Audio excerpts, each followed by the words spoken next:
Vous êtes sur la boîte vocale de Lux Noise, à la croisée de la lumière et du son. Laissez votre message.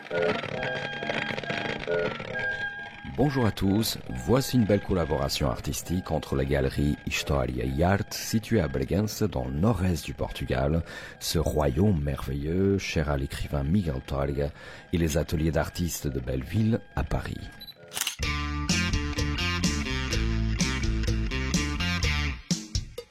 Cet entretien a été enregistré le dimanche 22 mai 2016 à Paris lors du premier volet de cet échange avec une expo Regards croisés réunissant des œuvres de Carmelo Calvo, photographe, João Freire, sculpteur, Miguel Silva, plasticien et de l'artiste António Fernandes invité pour l'occasion. Tous portent un regard critique sur le territoire ayant en commun un profond respect pour l'ancestralité. Au mois de février 2017, pour la deuxième étape du trajet, ce sera au tour des artistes bellevillois de faire escale au Portugal dans une expo collective appelée Encontro. À l'origine de cet échange, deux femmes dynamiques et talentueuses. Côté français, Paula Afonso, artiste multiplasticienne et coordinatrice du projet. Côté portugais, Emília Nogueiro, directrice de la galerie História e Arte. C'est avec elle que je me suis entretenu pour Lux Noise lors du premier acte du projet Territoire d'artistes. Au milieu de ce ping-pong verbal, spontané autour des deux langues, la lettre B est à l'honneur. Voyage immobile et sensoriel, un aller-retour, Belleville, Bragança.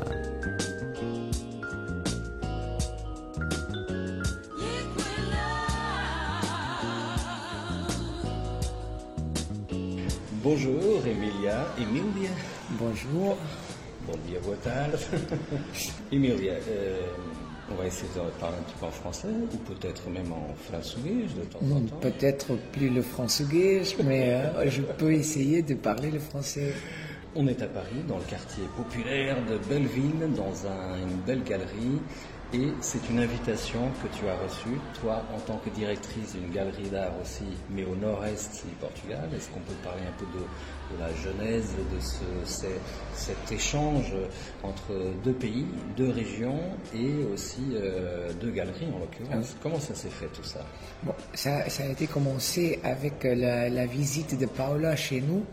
Elle a été dans nos galeries et elle nous a proposé, comme artiste de la galerie de Belleville, nous a proposé de faire ce échange.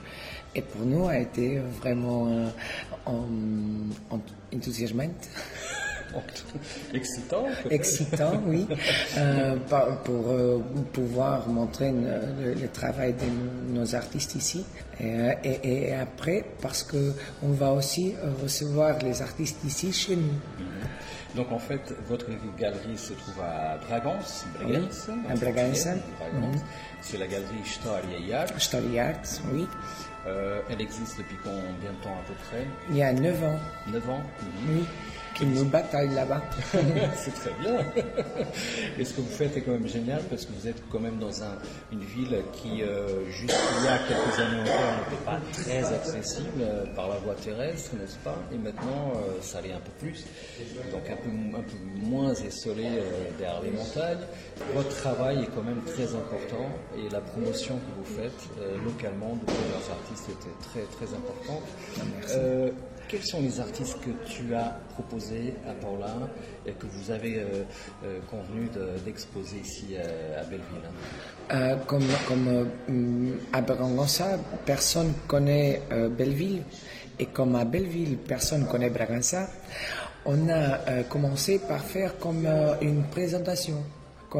Et donc j'ai choisi les auteurs qui travaillent avec en engagement avec les territoires plus grands, et ça a été la ligne de la sélection de nos artistes. Et bien sûr, les artistes qui travaillent plus proches de nous et plus quotidiennement. Et donc, parmi ces artistes, vous en avez trouvé 4, sélectionné 4. Oui. Donc, tu peux les présenter. Miguel Moraes Silva, qui était là tout à l'heure avec nous, oui. faisait un aparté en portugais, un grand personnage aussi. Oui. On parlait musique, on parlait punk, on parlait sculpture, on parlait plein de choses avec lui. Qu'est-ce qu'on peut dire de ce Miguel, par exemple? Bon, Miguel, c'est un des auteurs qui travaille avec nous jusqu'au début de la galerie. Il fait beaucoup de différents travaux artistiques, de la peinture, de l'assemblage.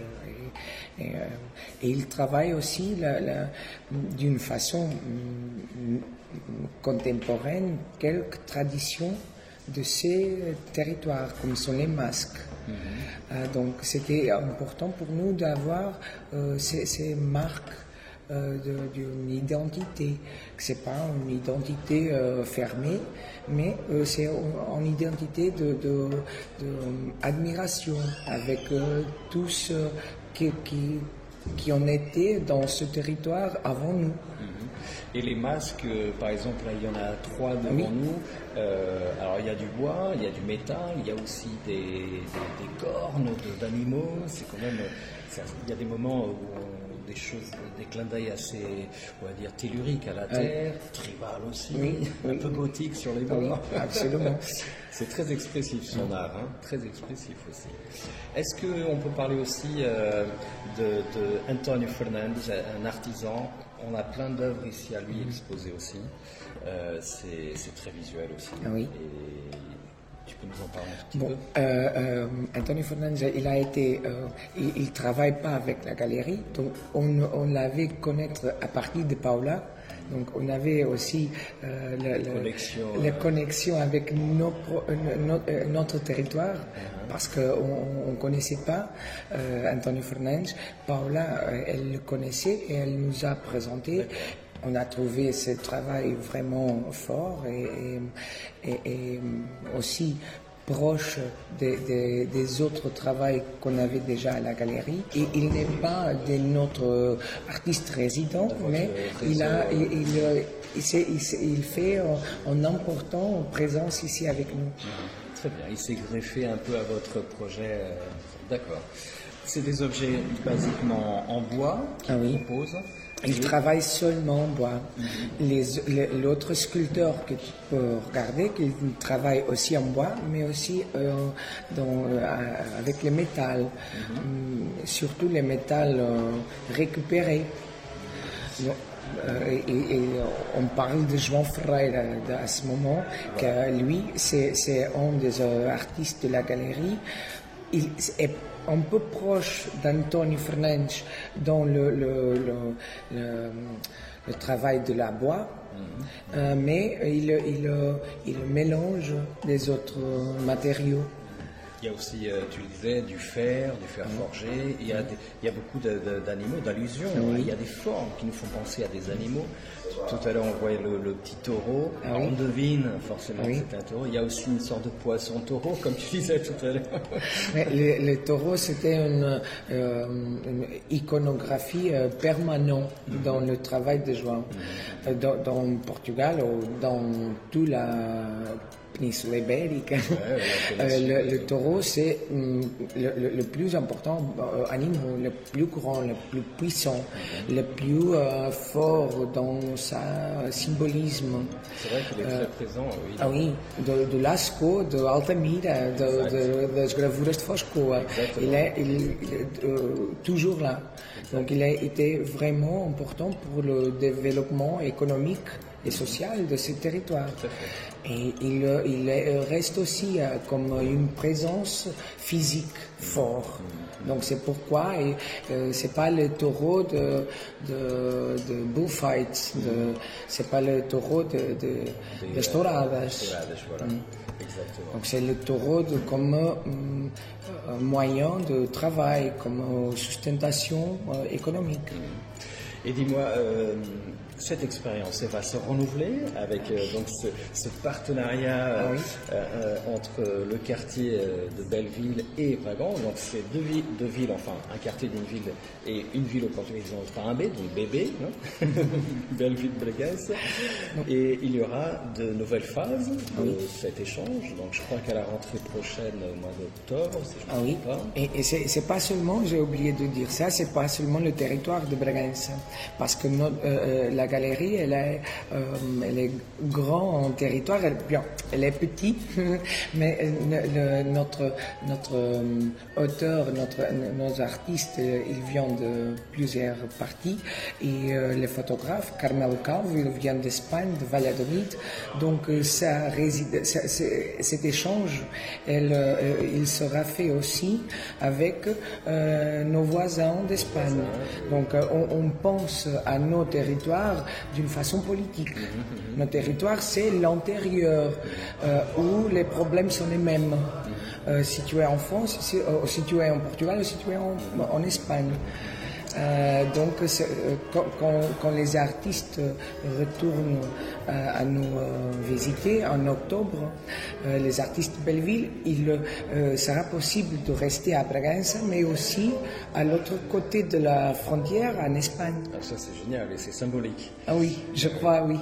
Parce que comme tu disais, au-delà des couleurs politiques, c'est la même réalité sociale. C'est la même réalité sociale, donc c'est pas un territoire politique. Emilia, tout d'abord, merci pour cet effort que tu as fait de parler dans la langue Molière et pas celle de Pessoa. Donc c'est très bien d'avoir fait l'effort de parler en français.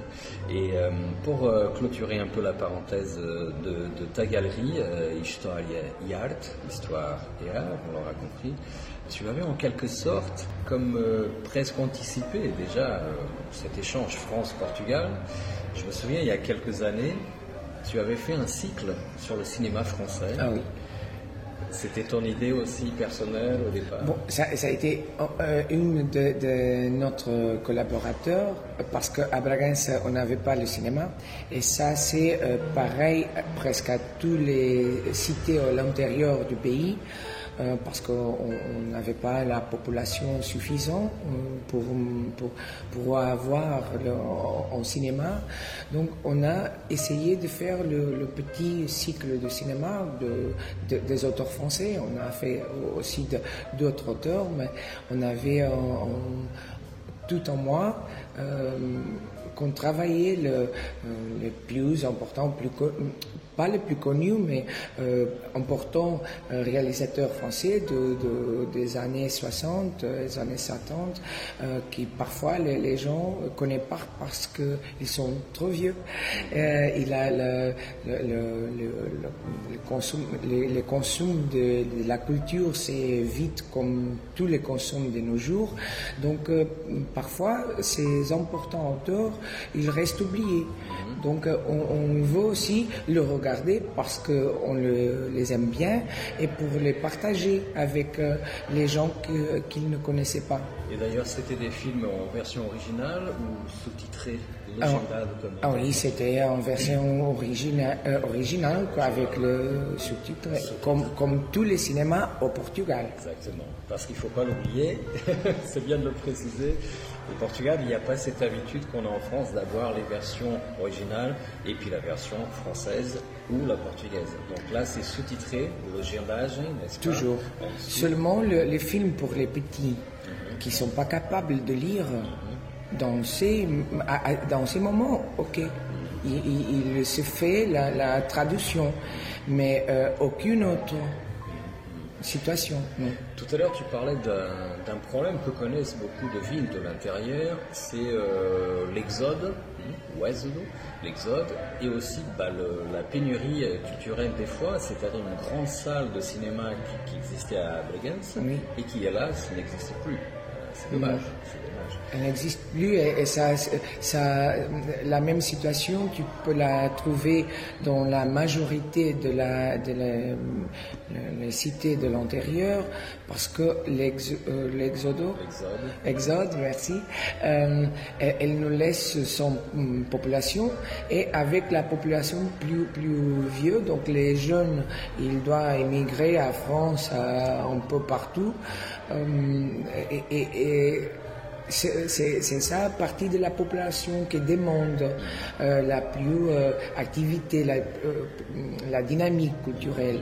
Donc, s'ils ne sont pas là, on laisse d'avoir ces dynamiques. bravo pour cet effort que tu as fait, justement, de rapprocher les gens et le cinéma, le cycle de cinéma, c'était une très belle initiative. Une autre initiative, on l'a dévoilée tout à l'heure, on verra aussi avec Paula, c'est que cet échange entre Belleville et Bregenz va continuer, et donc à la rentrée, il y aura des artistes français cette fois qui vont venir au Portugal. Je voulais aussi te demander par rapport est-ce que tu as pu voir ici dans la galerie au bout de cette expérience qui touche quasiment à sa fin, tu as vu des Français, des Portugais, des gens de toutes peut-être les origines rentrer ici? Oui, Belleville, je crois que c'est un très bon mélange des gens de tout le monde, et j'ai trouvé qu'ils sont tous intéressés en voir l'activité culturelle que l'arrondissement propose et que la galerie offre à la population. Je crois savoir que ça a été un succès pour une première fois, c'est pas mal du tout. Hein. Non, au niveau de l'affluence et aussi des achats, ce qui est pas mal dans l'art, il ne faut pas l'oublier aussi, il faut que l'artiste vive aussi. Donc j'espère que ça va continuer encore comme ça, et que ces échanges vont évidemment porter des fruits et se reproduire dans le temps. Donc il y a déjà 3 étapes, rappelons-le, il y a en octobre prochain, et il y a déjà en 2017. Parce que de ces échanges, des jours que les artistes restent dans chaque moment, donc les artistes portugais, espagnols à ce moment à Paris, et après les artistes Belleville à Bragança,